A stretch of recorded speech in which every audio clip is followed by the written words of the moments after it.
on the campus, in the rec halls and in the dormitories and the study halls, and we'd have these extended bull sessions. I would imagine I've learned as much very important information from those informal gatherings of students and professors discussing very important topics. I learned as much from them as I learned, from the books that I was studying. And there were people, Kenneth Clark was on campus, and some of these students would say, hey, we're going to go downtown and picket, and what's picket? And they would explain. So I sort of got interested in that kind of activity. And Hitler was raising hell. I think Kristallnacht or something was in 1935. And there were those on the campus, some who came directly from Africa, who began to point out the connections between what Hitler was doing and Mussolini was doing and what the Ku Klux Klan was doing to us over here. So there were many debates. Africa was totally colonized except for two small countries. And the whole struggle began to be one struggle. And there were students, who were activists who really stirred us up on those issues. And I listened, and I was involved. I took no active part in any demonstrations. There weren't that many that we students were involved in, but I certainly was involved. And there was a time, just before I left, when Marian Anderson was invited to come to Washington and sing at a church for the students. She came, but the church burned down. So the question was, where shall we put Miss Anderson? She'd been to Europe. She was quite well known. So somebody said, why not, a Constitution Hall? Daughters of the American Revolution owned Constitution Hall.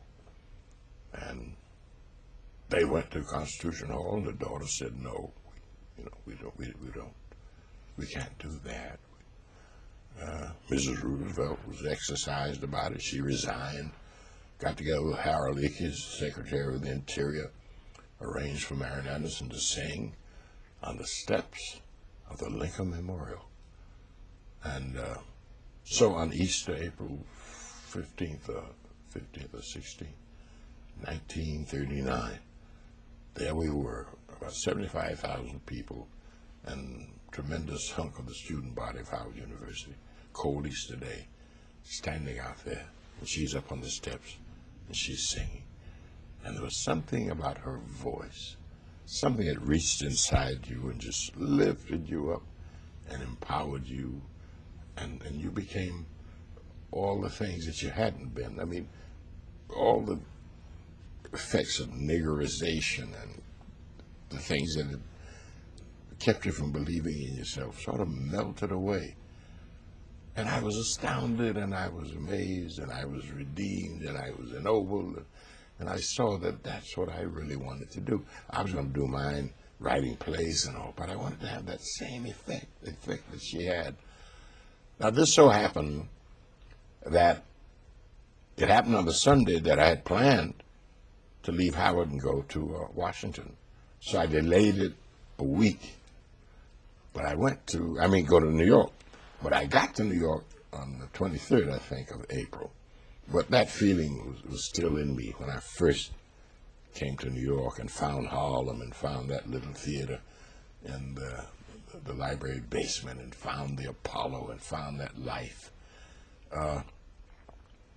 And there were people in the community at that time, artists, like Hughes and Robeson and all, who sort of embodied that same thing I felt when Marian had sung. And I belonged in that. That was what I wanted to be. How fortunate you were to see that. Yeah.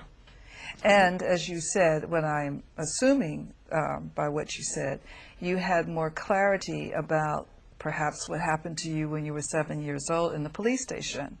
Yeah. You could juxtapose Yeah. those experiences You know, and that was a knowledge. part of it. Yes, exactly. You know, Yes. nobody ever hung me or lynched me, but I knew that what happened in that police station was a part of the process. I had been hung a little and lynched in a way that really made a difference. So in struggling against the bigger concept, I knew that I was also struggling against that.